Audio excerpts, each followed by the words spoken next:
Linda Richards pulled into her driveway and hit the button to open the garage door. She pulled inside, as she always did, and noticed that her husband's truck wasn't in the garage. Perhaps he took the kids out for dinner, she thought. It was a bit late for them to be out, she thought. But then again, the kids didn't have school tomorrow since it was Friday night. She smiled at the idea of Jack taking care of the kids for a change, since she often felt as though she was taking care of 3 children, not just 2. She got out of her car and went into the house.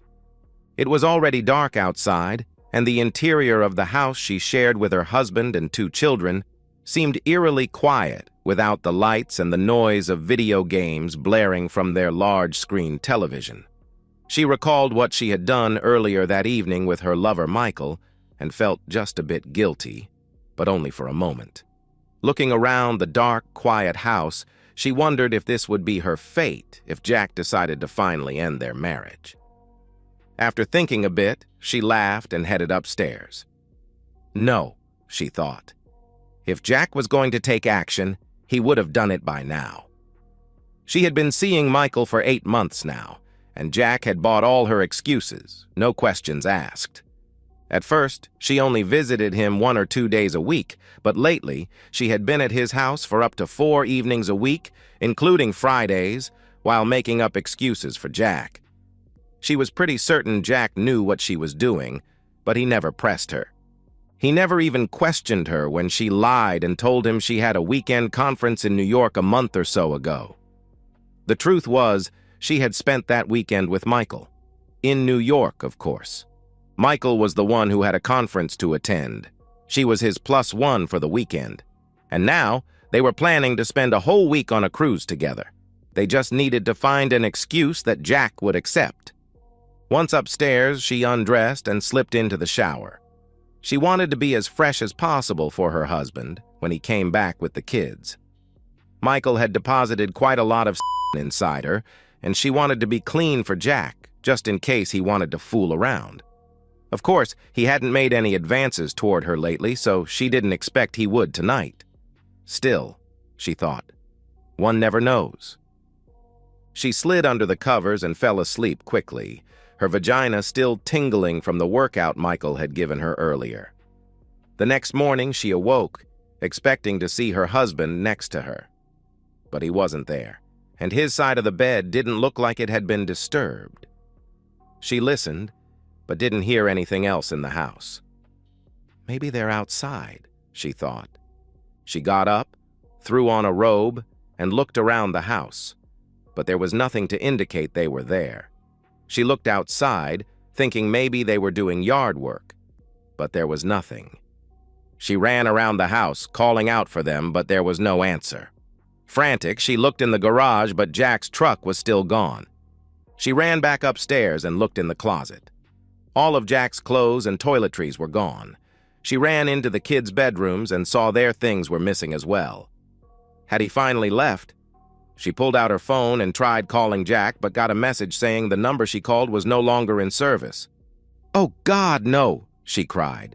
She called his parents in Southern California, hoping they might know what happened. "Mom, it's me, Linda," she said when Jack's mother answered the phone. "Have you heard from Jack or the kids lately?"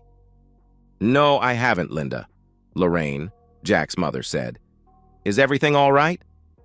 "No," Linda said. "I got home late last night and they were gone. I figured he took them out to dinner, but they didn't come back home. I tried calling Jack, but I got a message saying his number is no longer in service." "I don't know what to tell you," Lorraine said. "Maybe you should call the police and report them missing." "I'll do that, thanks," she said. When she ended the call, she went into the kitchen to get a cup of coffee. That's when she saw it. An envelope sitting next to the coffee pot. Jack's ring was sitting on top of the envelope. Scared, she opened the envelope and pulled out a sheet of paper, a typed note from Jack. She sat down with a cup of coffee and read the note. "Linda," the note began, "in case you haven't figured it out yet, I'm gone. The kids are with me and they're fine. It's quite apparent to me that you forgot Friday was our 15th wedding anniversary. Of course, you chose to spend it with Michael Freeman instead of me. but I'm really not surprised. It's not the first time you've missed an important family date. Last month, you apparently forgot that it was Jason's 13th birthday. I told him you were busy with work and couldn't get away. Of course, I know that you were really in Freeman's bed. You did the same thing with Allison's birthday 3 months ago. She was heartbroken to learn that you put your lover over her. And you remember when Jason got hurt playing football at school 2 months ago? That's right. You couldn't be bothered to look after him because you were off with Freeman. The school told me they tried to reach you but were told you were in a meeting.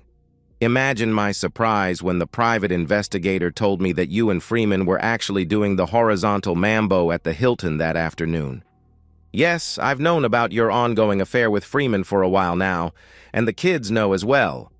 I also know about that alleged conference you went to in New York, and I know about the cruise you and Freeman plan to take later this year. Don't worry, you won't need to lie to me about it anymore. Since you've decided that Freeman is more important than your family, I decided to take matters into my own hands. I had hoped you would have ended it with him and come back to being my wife and the mother of our children again. Perhaps we could have worked things out, but you chose not to. You've basically been gone for the last several months, so now it's my turn. I'm gone. For good. And since you don't seem to care about the children, they're gone as well and will be staying with me. You will be served with divorce papers sometime early next week at your place of work. Yes, I am filing on grounds of adultery, since that is allowed in this state. I am also suing Michael for alienation of affection, since that is allowed in this state as well. I may not get very much, if anything at all, but it's the principle that matters. You see, I am teaching the children that bad choices have consequences. Given that you chose your lover over the children and leave them in my care 3 to 4 nights a week while you intimated with Freeman, I am asking for custody of the children, and you may be required to pay support. Since you make good money, I am asking that no spousal support be awarded. I won't keep you from seeing the kids, although you'll have to get a passport and pay for your own travel. You see, we're moving to Australia. I accepted a promotion and will be running our company's operations there for at least the next 5 years. I had hoped to share this bit of good news with you, but as always, you chose to spend your evenings with Freeman, and I never got to celebrate my promotion with you. You will also find in my top desk drawer a signed quitclaim deed.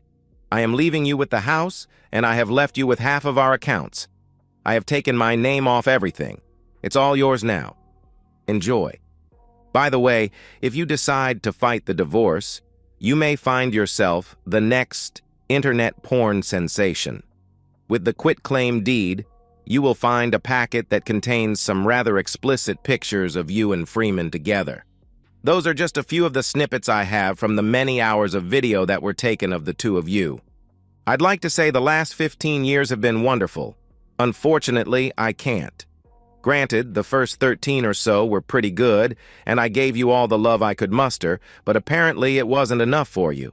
The last year or so, you've been drifting away and rebuffed all my efforts to bring you back, offering only flimsy excuses for your ongoing absences.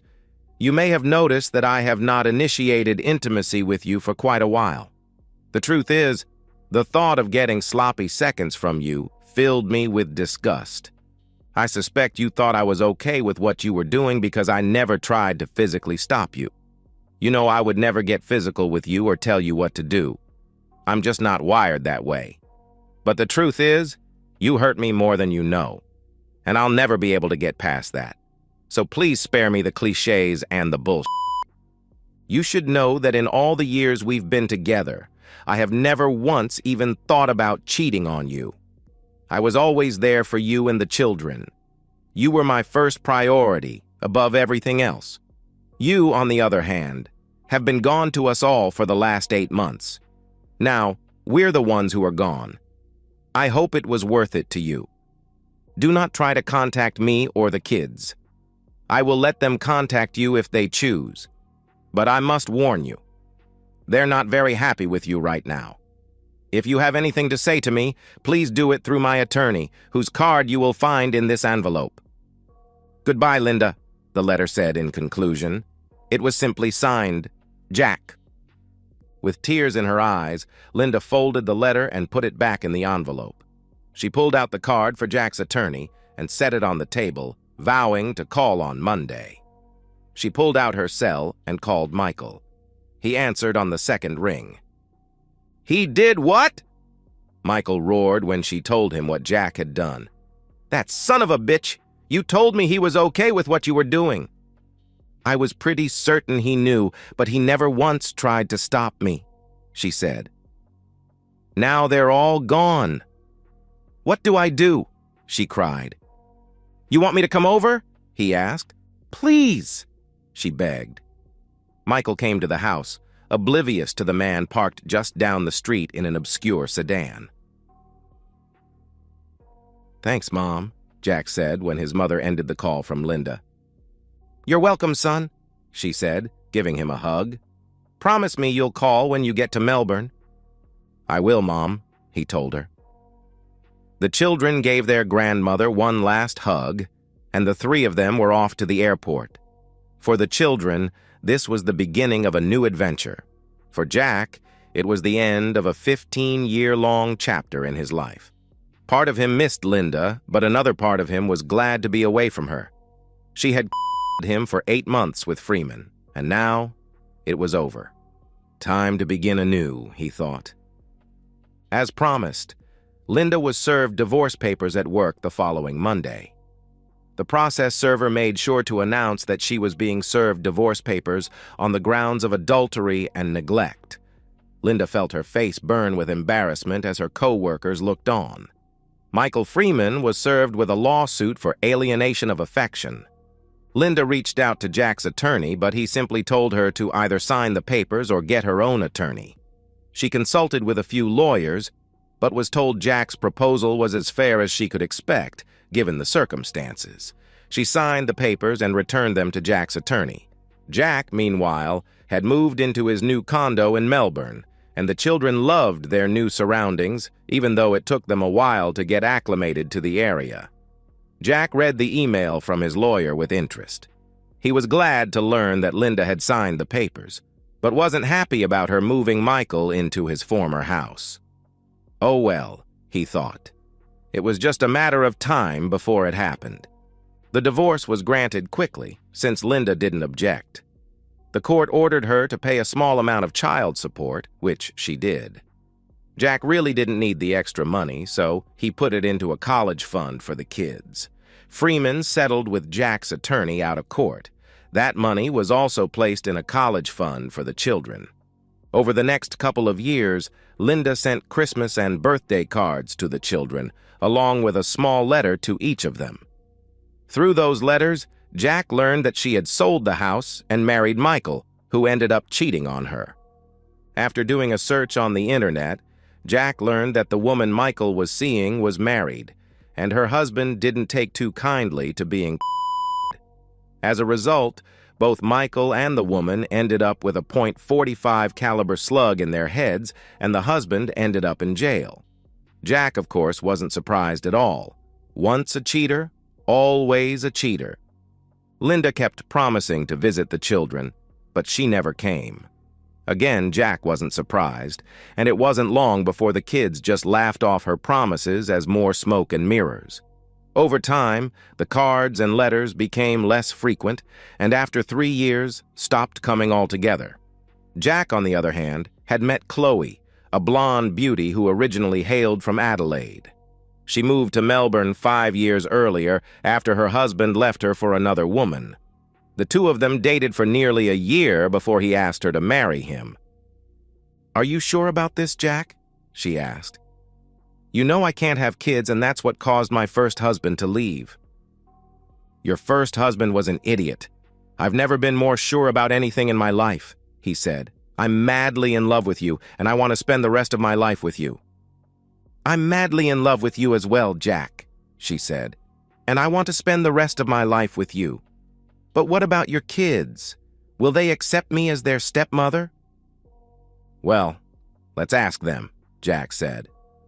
The next day, Jack and Chloe sat down with the kids in his condo. "Guys, "I've fallen in love with Chloe and I've asked her to marry me," he said. "But I want to know how you feel about this. Will you accept her as your stepmother?" "No," Allison said, causing Chloe to reel back in shock. Jack looked at his daughter, surprised. "Why not?" he asked. "Because, Dad," Jason said, "we don't want her to be our stepmother. We want her to be our mum." "Really?" Chloe asked. "You want me to be your mother? But what about your birth mother?" "She gave up on us a long time ago," Allison said. "So if you want to marry Dad, you'll have to be our mum. Are you willing to do that?" Chloe looked at Jack, shocked. Then she looked back at the kids and wrapped them in her arms. "Of course," she said, tears falling down her face. "I'd love to be your mum." A couple of months later, Jack and Chloe were married in a small outdoor ceremony.